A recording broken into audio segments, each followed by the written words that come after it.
Not far from where I live in Harwich in Essex is the small town of Manningtree, which is on the banks of the River Stour. In the 17th century, Manningtree was the home to Matthew Hopkins, the infamous witchfinder general. He was reputed to have been responsible for the deaths of hundreds of women who were accused of witchcraft. The prevailing view at the time was that it was witches that were responsible for all manner of ills that affected people in the 17th century. Things like storms or failed crops or plague. Those accused of witchcraft were tested using a whole range of very barbaric methods. The accused, for example, would be tested using a method called swimming, where they were lowered into water, which if they survived, they would be ironically proved of their innocence. If they survived the ordeal, they would be seen as a further indication of their guilt. Now, the potential absurdity of these medieval attitudes was memorably portrayed by Monty Python in the film The Holy Grail, where an accused witch was put on trial because she looks like a witch, and who, despite convincingly arguing her innocence, was cruelly dismissed with the line, "Just burn her anyway." I think it's hard now to comprehend the circumstances under which these witch trials prevailed. But sadly, if you think about it, at almost every stage in history, there have been examples of where people have been singled out or bullied or accused because of what the majority believed about them at that time because of the prevailing opinion and science. We believe that we're fortunate to live in an age where we're more advanced in our knowledge of science and so able to avoid such mistreatment of others. And yet, it was only in the last century that homosexuality was considered a psychiatric disorder requiring chemical treatment, that our soldiers, having suffered shell shock on the front line, were shot for desertion, and the most common advice for depression was just cheer up a bit. Our world has moved forward, and now we hope that we live in a society where no one should fear that they will be judged as guilty just because the prevailing views of society and our scientific understanding hold them as being guilty. Surely that doesn't happen today. I was academically quite able, with a talent for mathematics, for science, and for writing. I've enjoyed a successful career. I've been able to make a difference in the lives of others. I have a husband. I am a mother. I enjoy spending time with my family and friends. I take an active role in my community. I love to sail. I love to travel. When I ask those who know me to describe me, they use words like intelligent, motivated, energetic, dedicated. I know that's not just the ones who work for me. However, in some areas of England today, it is possible that despite paying taxes all my life, my local hospital would not provide me with certain types of medical treatment, and the staff would not treat me with much sympathy. There are those who would believe that I am unemployable. There are those that believe that if in the future I required state benefits, I should be denied them. There are those who might think that I could not make a good mother. And there are those who that might whisper in the ear of my husband, "What are you doing with her?" Now, this isn't because I've got a criminal record. I'm told that my 3 points for speeding don't count against me. I'm not on any most wanted list, certainly that I'm aware of anyway. It's not because I'm female. It's not because I'm blonde or an Essex girl. It's quite simply because I'm fat. Now, I work in the health sector, and I spend much of my time working alongside those who consider themselves to be on the front line of what is generally regarded to be our modern-day plague, which is obesity. One day, I was at a meeting with a colleague who I knew well. She was a friend, and she was describing a public health strategy apparently aimed at tackling obesity in families. The plan was to target the 5 I's of obesity, which she listed as being the indolent, the ignorant, the inactive, the ineffective, and somehow I have never quite remembered the fifth I, because a question had already formed in my mind, and so I asked her, which one of those am I? And she laughed nervously and she said, oh no, Susannah, I don't mean you. And I said, which one of those am I? The fact is that the prevailing view in our society is that obesity is nothing more than a simple lifestyle choice. And so it must be that I either just want to be fat, or that I'm either too stupid or too lazy or just too irresponsible not to be. To most people, the questions are simple. If I'm able to manage my weight, then why can't you? Doesn't she know that she's fat? Shouldn't I take more personal responsibility? Don't I know how bad I look? Don't I worry about the problems that this could cause me in the future? Don't I understand how my irresponsibility could burden others? What's wrong with me? Why don't I care? And the verdict is simpler still. I must not be allowed to get away with it. I should be ashamed.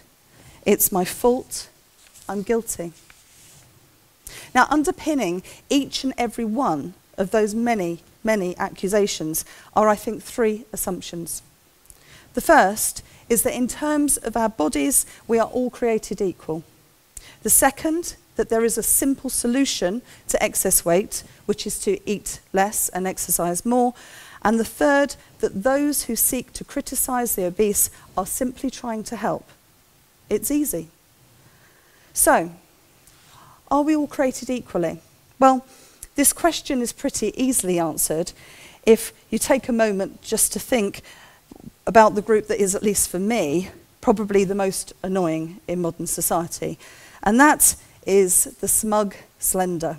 Yes, and don't we all know who they are? Now, this is the person who we all know can eat whatever they like and never puts on any weight. And yet, whilst they claim I just don't know how I do it, they will be the first to offer advice to the rest of us about how best to stay slim. Recently, a particularly controversial British celebrity, who is not only naturally very slender, but also extremely smug, appeared in her own two-part primetime TV show to launch her very own personal crusade against fat people. What she wanted to do was to prove their guilt and show that their excess weight was nothing more than their own fault and could be easily lost if they just made the effort. This woman set out to gain 3 stone in weight by gorging herself on hideously large amounts of high-calorie foods. She ate more than 500,000 additional calories. So, with 3,500 calories in a pound of fat, she should have put on an additional 10 stone in weight. But she didn't. In fact, she failed to even gain the 3 stone that she set out to.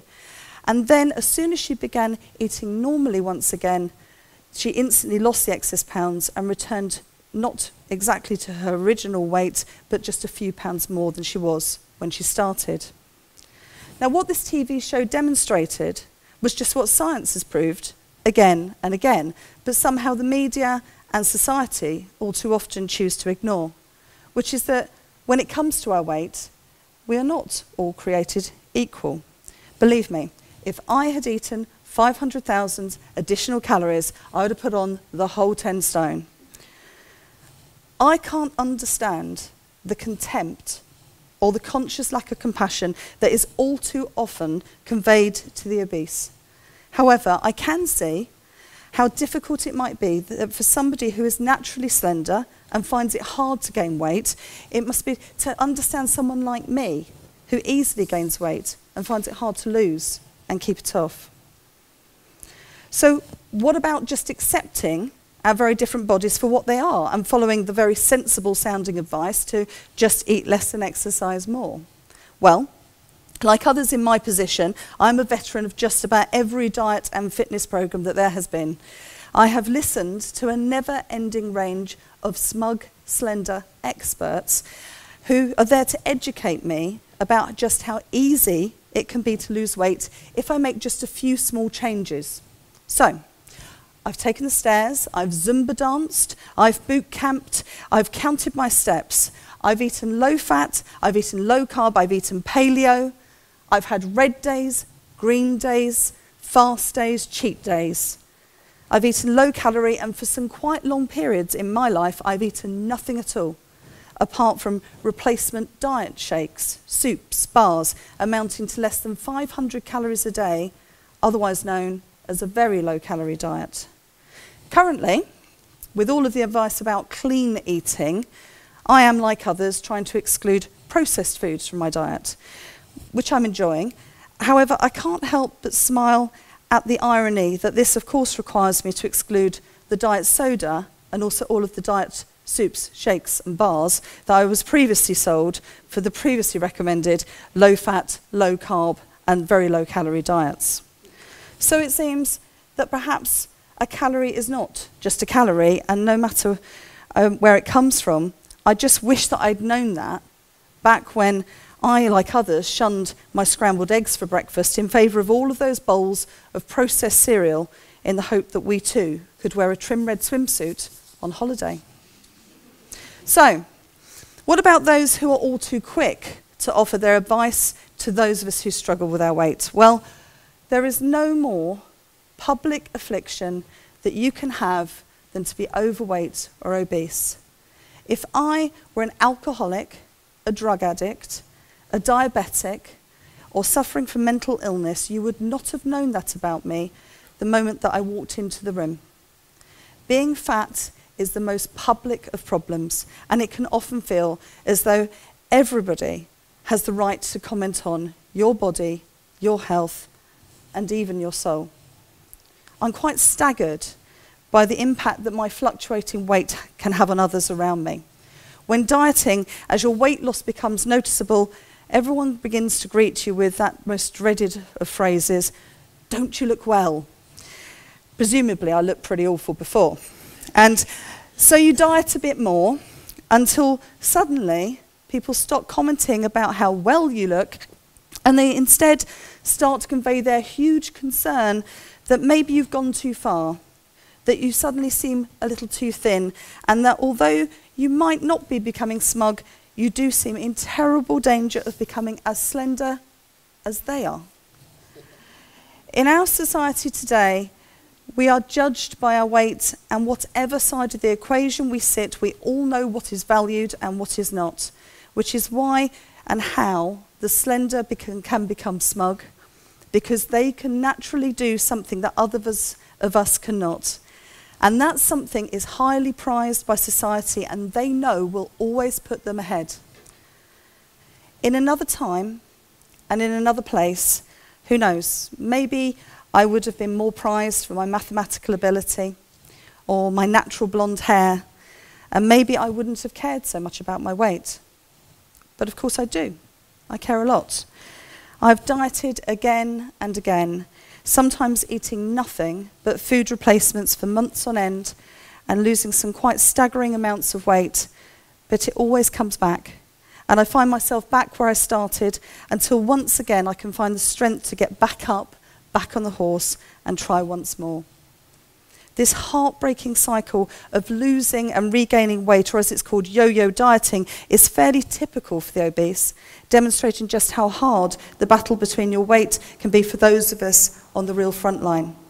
For me, the gap between my heaviest and lightest adult weight is some 11 stone, lost and regained time and time again through months of rigid self-discipline and hard work.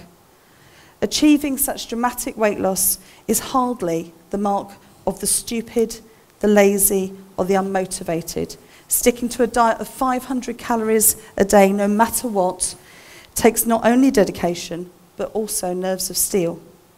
What it leads to is a tantalizing glimpse of a normal life where suddenly you can wear and you can be whatever you want, and where you are treated with respect by all.